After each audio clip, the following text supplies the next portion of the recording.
தமிழலை நேயர்களுக்கு வணக்கம். இன்றைய முக்கிய நிகழ்வுகளை இந்த செய்தி தொகுப்பில் பார்க்கலாம்.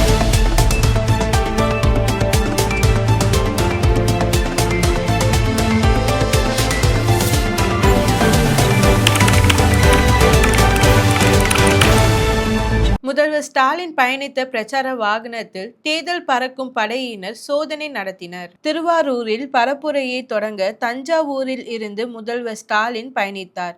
தஞ்சாவூரை அடுத்து சாலியமங்கலம் அருகே முதல்வரின் பிரச்சார வாகனத்தில் பறக்கும் படையினர் நிறுத்தி சோதனை நடத்தினர். இதற்கு ஸ்டாலினும் அவருடன் பயணம் செய்தவர்களும் முழு ஒத்துழைப்பை அளித்தனர். அதன் பிறகு அங்கிருந்து ஸ்டாலின் புறப்பட்டு சென்றார். மதுரையில் 60 ஆண்டுகளாக போட்டியிட்டு வந்த மார்க்சிஸ்ட் இந்த முறை வாய்ப்பை பறிகொடுத்து நிற்கிறது. மதுரை மாவட்டத்தில் உள்ள சட்டமன்ற தொகுதியில் தனித்து அல்லது கூட்டணியோடு போட்டியிடுவதை 1952 தேர்தல் முதல் மார்க்சிஸ்ட் வாடிக்கையாக வைத்துள்ளது. தோழர் ராமமூர்த்தி, சங்கரையா போன்ற மூத்த தலைவர்களும் மதுரை மாவட்டத்தில் போட்டியிட்டு வெற்றி பெற்ற வரலாறு உண்டு. மதுரையில் மார்க்சிஸ்ட் கட்சிக்கு இன்றும் கணிசமான செல்வாக்கு இருக்கிறது. ஆனால் இந்த முறை அந்த கட்சிக்கு எந்த தொகுதியும் வழங்கப்படவில்லை. 2021 மார்க்சிஸ்ட் போட்டியிட்ட திருப்பரங்குன்றத்தில் இந்த முறை திமுக களமிறங்குகிறது. இதனால் தோழர்கள் அதிருப்தியில் உள்ளனர். அரசியல் கட்சிகள் மற்றும் வேட்பாளர்கள் பிரச்சாரத்திற்காக சுவேதா என்ற இணையதளம் மூலம் மட்டுமே சமர்ப்பிக்க வேண்டும் என்று தலைமை தேர்தல் அதிகாரி அர்ச்சனா பட்நாயக் தெரிவித்துள்ளார். சுவேதா இணையதளம் மூலமாக வரும் விண்ணப்பங்கள் சட்டமன்ற தொகுதியின் தேர்தல் நடத்தும் அலுவலர் அலுவலகத்தில் 24 மணி நேரத்திற்குள் பரிசீலனை செய்யப்பட்டு அனுமதி வழங்கப்படும். அனைத்து விதமான தேர்தல் பணிகளுக்கும் முன் அனுமதி அவசியம். ஏதேனும் சந்தேகங்கள் இருந்தால் தேர்தல் நடத்தும் அலுவலரை தொடர்பு கொள்ளலாம் என்று தெரிவிக்கப்பட்டுள்ளது. சட்டசபை தேர்தலில் அரசியல் கட்சிகளின் நிழல் முகமாக வாட்ஸ்அப் எக்ஸ் தளங்கள் செயல்பட்டு வருகின்றன. தேர்தல் பிரச்சாரத்தில் வாட்ஸ்அப் எக்ஸ் தளங்களும் ஆதிக்கம் செலுத்தி வருகின்றன. அனைவரின் கையிலும் ஸ்மார்ட் போன் வந்துவிட்டதால் வாட்ஸ்அப் பிரச்சாரம் மக்களை எளிதில் சென்றடைகிறது. ஒரு கட்சியின் வெற்றியை தீர்மானிக்கும் சக்தியாக இதுவும் மாறி இருக்கிறது. எக்ஸ் தளமும் பெரும்பாலானவர்களால் கவனிக்கப்படுவதால் ஒரே நாளில் எதையும் மாற்ற முடியும். எனவேதான் கட்சிகளின் ஐடி விங்குகள் பணி முக்கியத்துவம் பெறுகிறது. வரி பாக்கி புகாரில் மறைந்த முன்னாள் முதல்வர் ஜெயலலிதாவின் இல்லத்திற்கு மாநகராட்சி நிர்வாகம் சீல் வைத்துள்ளது. ஜெயலலிதாவிற்கு ஹைதராபாத்தில் 4 மாடிகளுடன் கூடிய வீடு உள்ளது. 2017 ஆண்டு முதல் இந்த வீட்டிற்கு சொத்து வரி கட்டவில்லை என புகார் தெரிவிக்கப்பட்டுள்ளது.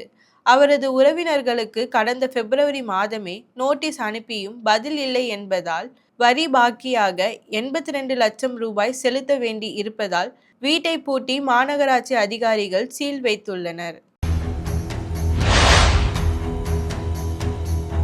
கேரளாவில் முதல் தலைமுறை வாக்காளர்களுக்கு அல்வா வழங்க தேர்தல் ஆணையம் முடிவு செய்துள்ளது.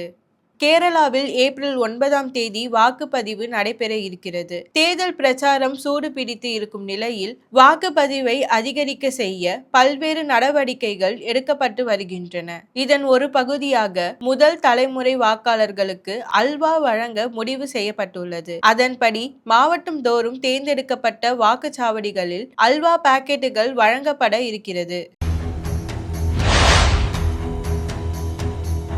தமிழகத்தில் 60 சுங்கச்சாவடிகளில் கட்டணம் உயர்த்தப்பட்டுள்ளது. நாடு முழுவதும் தேசிய நெடுஞ்சாலை ஆணையத்தின் கட்டுப்பாட்டின் கீழ் செயல்பட்டு வருகிற சுங்கச்சாவடிகளில் ஆண்டுதோறும் கட்டணம் உயர்த்தப்படுகிறது. அதன்படி தமிழகத்தில் உள்ள 60 சுங்கச்சாவடிகளில் 5 முதல் 7% வரை கட்டணம் உயர்த்தப்பட்டு இருக்கிறது. கார், ஜீப், வேன் போன்ற வாகனங்களுக்கு 10 முதல் 40 ரூபாய் வரையும், கனரக வாகனங்களுக்கு 50 முதல் 200 ரூபாய் வரை கூடுதல் கட்டணம் வசூலிக்கப்படுகிறது. மேற்காசிய போரால் உலகம் முழுவதும் மருந்து விநியோகம் பாதிக்கப்பட்டுள்ளது. ஈரான் போரால் சரக்கு கப்பல் போக்குவரத்து முடங்கியுள்ளது. இதனால் உலகளவில் எரிபொருள் மட்டுமல்லாமல் மருந்து விநியோகமும் கடுமையாக பாதிக்கப்பட்டுள்ளது. கேன்சர் மருந்துகள், இன்சுலின், உயிர்காக்கும் மருந்துகளின் விநியோகம் ஸ்தம்பிப்பதால் அவற்றின் விலைகளும் உயர்ந்து வருகின்றன. இதனால் ஆசியா, ஆப்பிரிக்கா மற்றும் மத்திய கிழக்கு நாடுகள் கடுமையான விளைவுகளை சந்திக்க வேண்டி இருக்கும் என்று உலக சுகாதார நிறுவனம் எச்சரித்துள்ளது. நடிகர் நட்டி நட்ராஜ் நடிப்பில் உருவாகியுள்ள TN 2026 படத்தின் வெளியீட்டு தேதி அறிவிக்கப்பட்டுள்ளது. அரசியல் மற்றும் நகைச்சுவை படமாக உருவாகி இருக்கும் TN 2026 படத்தில் நடிகர்கள் நட்டி நட்ராஜ், MS பாஸ்கர், தம்பி ராமையா, இளவரசு ஆகியோர் நடித்துள்ளனர். இயக்குனர் உமாபதி ராமையா இயக்கியுள்ள இத்திரைப்படம் வரும் ஏப்ரல் 10ஆம் தேதி திரைக்கு வரும் என படக்குழு போஸ்டர் வெளியிட்டு அறிவித்துள்ளது. மேலும் செய்திகளுக்கு தொடர்ந்து இணைந்திருங்கள் தமிழலை செய்திகளோடு. நன்றி, வணக்கம்.